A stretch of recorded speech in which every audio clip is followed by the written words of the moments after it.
आधी बरेच वक्ते बोलले. आपल्या सर्वांना हा विषय माहिती.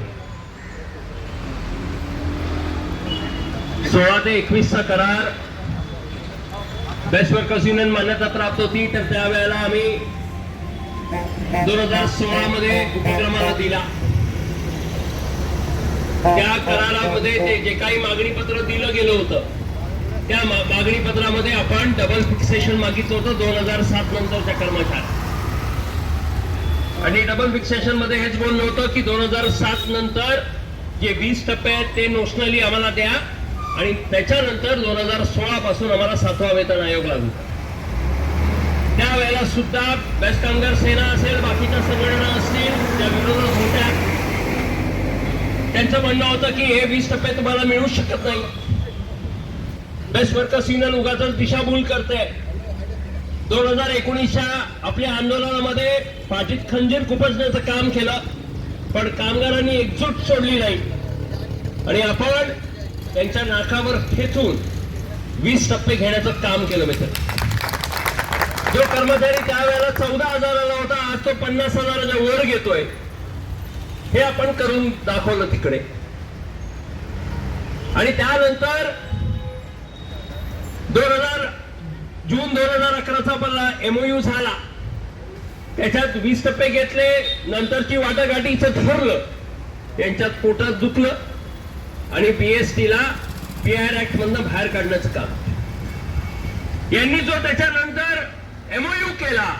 माझ्यामध्ये 5 सप्टेंबर 2019चा त्यांचा MOU, ज्याला आपण आपलं मृत्यूपत्र म्हणतो, बेस्ट कामगार सेनेने केला आणि 3-4 अजून संघटनांनी त्याच्यावरती सह्या केल्या आणि लिहून देण्यात आलं. 7वं वेतन तर कुठे मिळालं नाही, पण त्यांनी लिहून दिला की BST येणाऱ्या काळात जे काही आर्थिक काटकसर आणेल ते या लोकांना मंजूर. BST भविष्य काळात जे काही प्रशासकीय बदल आणेल ते त्याला मंजूर. आणि आज आपण बघतोय अजून आर्थिक काटकसरीवर आलेलं नाही. आर्थिक काटकसर म्हणजे काय? त्याच वेळेला ज्यावेळेला यांच्याकडे BST कमिटी होती त्यावेळेला तिकडे त्यांनी पारित केले होते आपले सर्व भत्ते घोटवून आपला पगार 40% कमी करणं हे त्यांनी तिकडे मान्य केलं होतं कमिटीमध्ये. आपण मान्यता प्राप्त युनियन होतं म्हणून कोर्टात गेलो आणि कोर्टातनं थांबवण्याचं काम केलं होतं. पण आज ती परिस्थिती हे लोक आणत आहेत. आज बघा, कामगारांची भरती नाही.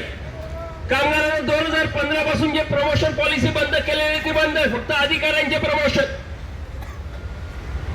आज कुठेही भरती नाही म्हणून तुला इकडनं उचल तिकडे टाक. तुझं काम ड्रायव्हरचं असेल तर कंडक्टर जबरदस्तीने कर. मग तू असं नाही करत तर तुला चांगल्या ड्युट्या तुला म्हणजे जो 30 वर्ष जो कंडक्टर आहे सिनियर त्याला मात्र 8-8, 9-9 तासाच्या ड्युट्या. ही परिस्थिती आणून ठेवलेली आहे. 3,337 बसगाड्या घ्यायच्या आहेत. आज परिस्थिती आहे 250च्या खाली आपला बसचा व्हा. काय होणार आहे? आणि कोणीच बोलत नाही. आपण ज्या वेळेला भूमिका घेतल्या, ग्रॅज्युटी असेल भूमिका घेतली, 6 ऑगस्ट ला मोर्चा घेतला, माननीय आयुक्त साहेबांबरोबर चर्चा झाली. आपण सांगितलं की वेगळा पैसा द्यावा लागेल तुम्हाला, कारण की BST ला काय मिळतं, किती तरतूद 1,000-1,200 कोटी. त्याच्यात कसं होणार आहे? कारण की 1,500 कोटीची थकीत रक्कम आहे फक्त ग्रॅज्युटी आणि अंतिम ते. कसं होणार? आणि आता मोठ्या प्रमाणात रिटायरमेंट आहे. काय होणार? मित्रांनो, हे सर्व चालत होतं आणि आपण नोव्हेंबरच्या 10 तारखेला उपोषणाचं आंदोलन सुरू केलं. कोणताही आंदोलन का असतं, एकतर विषयांकडे लक्ष वेधणं, मग ते सरकारचं असेल, उपक्रमचं असेल, लोकांचं असेल, मीडियाचं असेल, जेणेकरून आपले विषय समोर येतील. आपण उपोषणाचं आंदोलन सुरू केलं आणि 4थ्या दिवशी BST उपक्रमाने जे काही आपल्याला आश्वासित केलं की 14 तारखेला मीटिंग होईल, त्या अनुषंगाने आपण आपले उपोषणाचं आंदोलन स्थगित केलं होतं.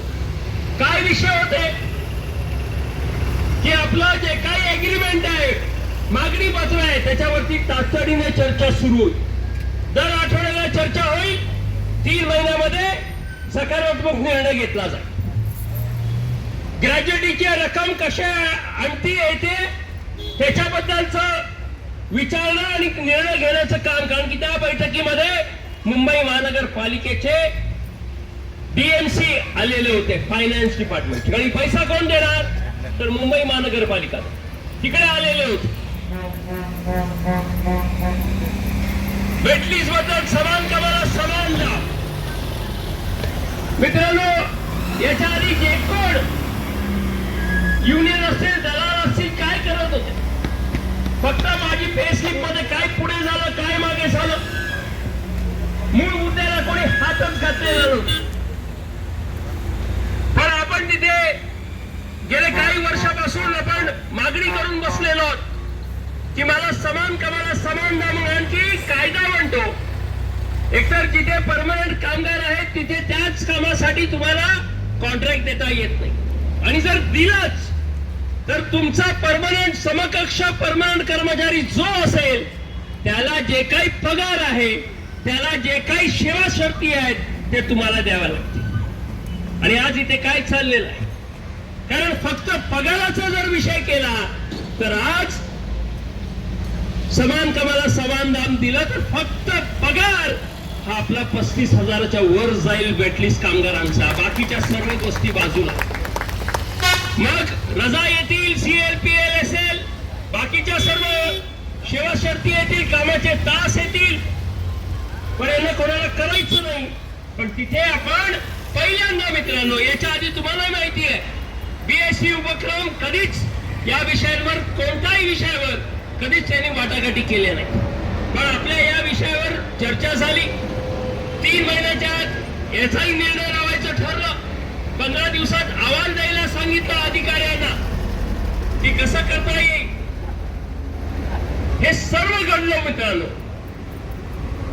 आणि 3 महिन्याचा कालावधी ठरला. आणि मग एकदा वाटाघाटीला चर्चा सुरू झाली, वाटाघाट्या सुरू झाल्या, तर मग बाकीच्या सर्व युनियन ज्या झोपलेल्या होत्या, माझं सरळ आव्हान आहे की कोणीही कोणती क्लिप काढून बघा की दिवाळीच्या अगोदर एकही संघटना BSTतली एग्रीमेंट बद्दल बोलत होती का? एक चकाट शब्द नाही.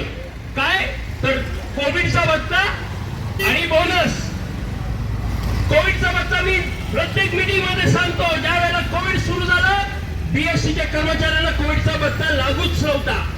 बेस्ट वर्कर्स युनियनने आंदोलन केलं आणि आपल्याला तो भत्ता लागू करून घेण्याचं काम बेस्ट वर्कर्स युनियनने तिथे केलं. आणि यांना लाज सुद्धा वाटत नाही. यांच्यापैकी अनेक लोक सरकारमध्ये त्यावेळेला होती, आताही दुसरी लोक आहेत. यांना लाजही नाही वाटत की 5 वर्षाने टप्प्याने पीक देतात तसं आपल्या अधिकाऱ्याचा कोविडचा भत्ता दिला. पण हे सोडून कोणाला काही बोलायचंच नाही. बोनस जो आपल्याला कधी मिळालाच नसता. आणि यांच्यातली काही लोक असते सत्तेत नाही, बाजूला बसली आहेत, पण त्यावेळेला कोकणत होती. याच हरामखोराने तुम्हाला आठवत असेल मित्रांनो 2017 मध्ये बोनस दिला आणि पुढच्या वर्षी आपल्याकडनं 500 करत कापूनही घेतला मित्र. आणि ही नालायक मंडळी. आणि मग सुरू झालं की बेस्ट वर्कर्स युनियन अग्रीमेंट करायला गेली. वाटाघाटी सुरू झाल्या. एक संघटना ज्यांनी मागणी पत्र सुद्धा दिलेलं नाही, सरळ त्यांनी लिहिलं त्यांच्या लोकांनी. कारण की व्हॉट्सअप फ्री आहे ना, काही बोला, काही बोला, चार्जच नाहीये. मनात आलं तर बोला, खरं बोला, खोटं बोला, जे बोलायचं बोला.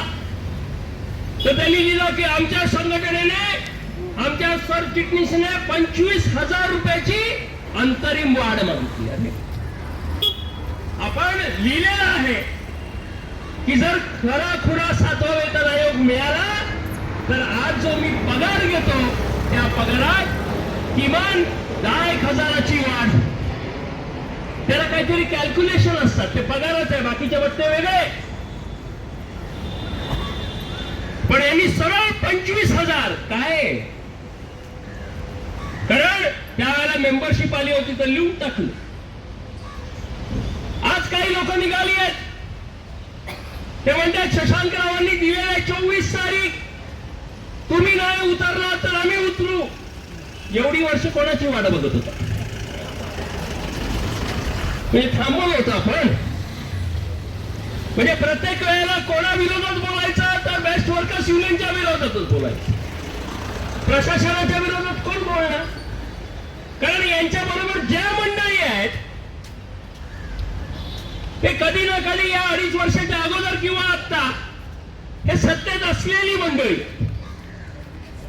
यांच्यातली निम्मी मंडळी तर फक्त बेस्ट कामगार सेनेतली आहे. एकतर खुद्द बेस्ट कामगार सेना ज्यांनी आपलं मृत्यूपत्र सही केलं आणि 2 युनियन अशा ज्यांना बेस्ट कामगार सेनेतनं हकललं तर त्यांनी युनियन बनवल्या, पण त्यांनी सुद्धा त्यावेळेला आपल्या मृत्यूपत्रावर सह्या केल्या होत्या. आणि ह्यांनी मित्रांनो मला आवर्जून सांगायचंय, हे का उतरलेलं आहे? हे याच्यासाठी उतरलेले नाही आहेत की आपल्याला खराखुरा 7वा वेतन आयोग मिळावा. कारण ह्यांना अधिकारच काय आहे? ह्यांनी तर सह्या केलेल्या आहेत. तर मला एक साधा प्रश्न आहे की जर यांच्या नेत्यांनी, जरी तुम्ही आज युनियन बनवली असेल, पण त्यावेळेला तुम्ही होता, तुम्ही सह्या केल्या, तुम्ही आम्हाला दिशाभूल करून खोटा 7वा वेतन देऊन आमच्या मृत्यूपत्रावर सही केली. आता यांना कोणी उभं करणार आहे का नवीन करार करायला? 16 ते 21 करू शकतील का? तर मग मला 7वा वेतन आयोग कसा मिळणार? आणि मग 16 ते 21 नाही मिळाला तर 21 ते 26 कसा मिळणार? मित्रांनो, हे यांची नाटकं आहे. यांना एकजूट तोडायची आहे. कुठेही असो, मग ते वेट लीजिंग मध्ये असो, मग कुठेतरी छोटा मुद्दा उपस्थित करायचा वेट लीजिंग मध्ये. आपण कोणाच्या सांगण्याने उतरलो नाही, कोणाच्या सांगण्याने आपली दिशा आपण बदलणार नाही. आपण 3 महिने दिले होते, वाटाघाटी झाल्या, मीटिंग झाल्या असता, पण निर्णय नाही झाला. काय मस्ती असेल अधिकाऱ्यांची, पण ती आपण याच्या आधी सुद्धा बघितलेली. मग आपण तिथे थांबलो का? आपण जो वादा केला होता जनरल मॅनेजरांना की 3 महिने आम्ही गडबड करणार नाही केली. पण जिकडे 3 महिने संपतात तिथे आपण गुरु हॉलला सभा घेतली, 1 महिन्याचा कालावधी घेतला. कशासाठी? की आता लोकांचे प्रतिनिधी आलेले आहेत. माननीय महापौर आहेत, बीएससी कमिटी चेअरमॅन आहेत, स्टँडिंग कमिटी आहे, सभागृह आहे आणि हे जनप्रतिनिधी आहे. तर यांच्याकडे जाऊन प्रयत्न करू आणि नाहीच झालं तर आंदोलन करायची आहेच. पण आंदोलन न करता जर ताकद दाखवून होत असेल, वाटाघाटी करून होत असेल, तर त्याचा प्रयत्न करणं काही वाईट नाही. आणि तुम्ही बाकी लोकांची भाषण बघा की म्हणे आजच उतरू. अरे काय, ज्याला उतरायचा असता तो सांगत बसत नाही, ज्याला करायचं असतं तो बोलत बसत नाही. आणि आम्हाला सांगतात की अरे उपोषणाचं काय. मला आज मित्रांनो तुम्हाला सांगायचं की उपोषण केलं, आपला मुद्दा समोर आला की नाही, उपोषण झालं, वाटाघाट्या सुरू झाल्या की नाही, हे जे काही आज बोलत आहेत, हे पाहिजे ते पाहिजे, ते मुद्दे उपस्थित झाले की नाही. आणि उपोषणाच्या आंदोलनामध्ये मग ते मीडिया असेल, लोक असेल, सरकार असेल, उपक्रम असेल, आपले विषय पोचले की नाही. पण हे सर्व करत असताना एका दिवसाचा त्याच्या जोडीला संघर्ष कामगार कर्मचारी युनियन त्याच तालमीत फक्त वेटलिस्टिंग साठी काम करायचं म्हणून एक वेगळी युनियन, पण या दोन्ही युनियन सुद्धा वेटलिस्टचं काम बघतात. मित्रांनो, या सर्व काय परमनंट, काय वेटलिस्ट, काय सेवानिवृत्त कर्मचारी, जर उपोषणाच्या आंदोलनाने आपले प्रश्न समोर येणार असतील, वाटाघाट्या सुरू होणार असतील आणि सुटण्याचे आसार असतील, तर मी आज सांगतो की आज शशांकराव एकदा नाही 10 उपोषणाला बसायला तयार आहे. कारण त्या आंदोलनामध्ये माझ्या कर्मचाऱ्यांचं नुकसान होत नाही. आपण ज्या वेळेला नेतृत्व करतो त्यावेळेला जाणीव ठेवतो की 1 दिवसाचा पगार जर माझ्याकडे आला नाही तर माझी आर्थिक परिस्थिती काय होणार? जर माझी चुकून मागून माझ्या नेत्याच्या चुकीमुळे माझी नोकरी गेली तर माझं घर कसं चालणार हे विचार केलं पाहिजे मित्र.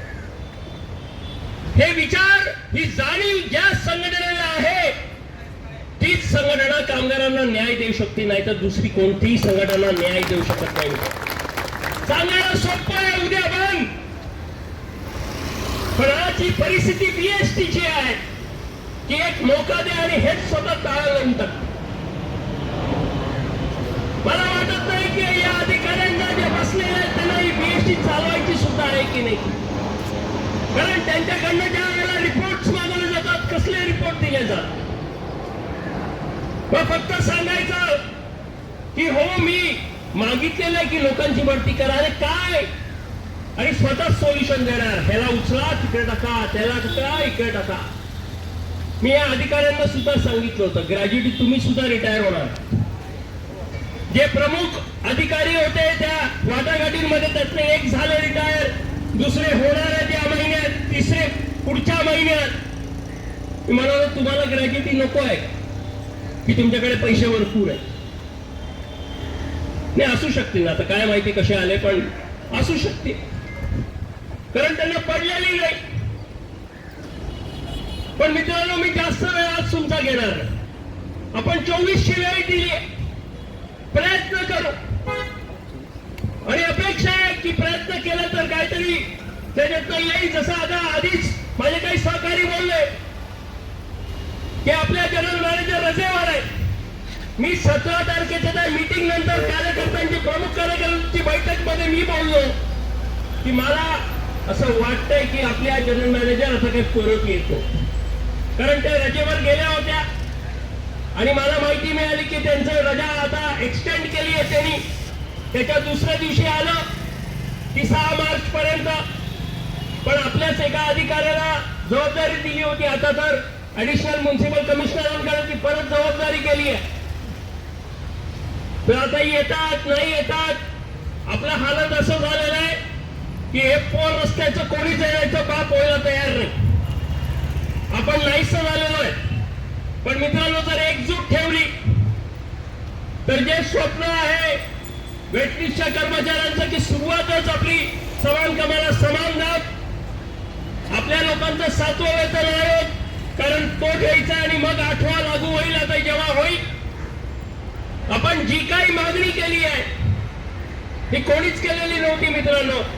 हे फक्त 7वां द्या 2.57, पण तो 2.57 लावायचा कशावर? आपण आधीपासूनची मागणी आहे की आधी 6व्या वेतन आयोगाच्या अनुषंगाने माझी नोशनल फिक्सेशन करा, म्हणजे 1 जानेवारी 2006 ला माझं जे काही 6व्या वेतन आयोगाच्या अनुषंगाने माझी वेतन निश्चिती तिथे करा. तिथून मला डायरेक्ट पैसे देऊ नका, पण तिकडनं ओढा आणि 2016 आणा. त्या 10 वर्षाचं जे काही तुम्ही वाढीव ओढून आणाल माझी फिक्सेशन द्याल आणि मग 2016 पासून मला 7वां वेतन आयोग लागू करा, म्हणजे मला खरा खुरा 7वां वेतन आयोग मिळेल. आणि मग ते जे काही फिक्सेशन होईल, कारण की बेसिक मध्ये भरपूर फरक असेल, त्या बेसिकच्या फरकावर बाकीच्या सर्व जे काही भत्ते असतील त्यांचा फरक होईल. या नालायकांनी जो घेतला त्याच्यामध्ये सुद्धा फक्त एक HR सोडून काहीच घेतलं नाही, सर्व सोडून टाकलं. मेडिकल असेल, बाकी गोष्टी असेल, सर्व गेलं, काहीच नको. त्याला वाटलं एवढं मिळवून देतो तर BSCच्या कर्मचाऱ्याला अजून काय पाहिजे, बस झालं. पण आपल्याला पाहिजे, कारण आजच्या महागाईमध्ये जगायचं कसं, आजच्या मेडिकलच्या जे खर्च आहे त्याच्यात जगायचं कसं, आपण हे सर्व मागितलेलं आहे मित्रांनो. आणि त्या पद्धतीने आपल्या वाटाघाट्या सुद्धा सुरू आहेत. आपण व्यवस्थितरित्या जात आहोत. आणि मी एवढंच सांगेन की आपण एकजूट ठेवली तर आपण काही झालं, कोणी विरोधात आला तरी आपण आपले अधिकार, मग ते परमनंट कामगार, सेवानिवृत्त कामगार आणि वेटलिस्ट कामगार, या प्रत्येकाचं प्रत्येक जी मागणी आहे त्या मागण्या आपण पूर्ण करून घेतल्याशिवाय राहणार नाही. आणि मला विश्वास आहे की आपण एकजूट ठेवली आणि व्यवस्थित लढलो तर हे सर्व मिळेल या विश्वासाला मी इथेच थांबतो. जय हिंद, जय महाराष्ट्र. धन्यवाद.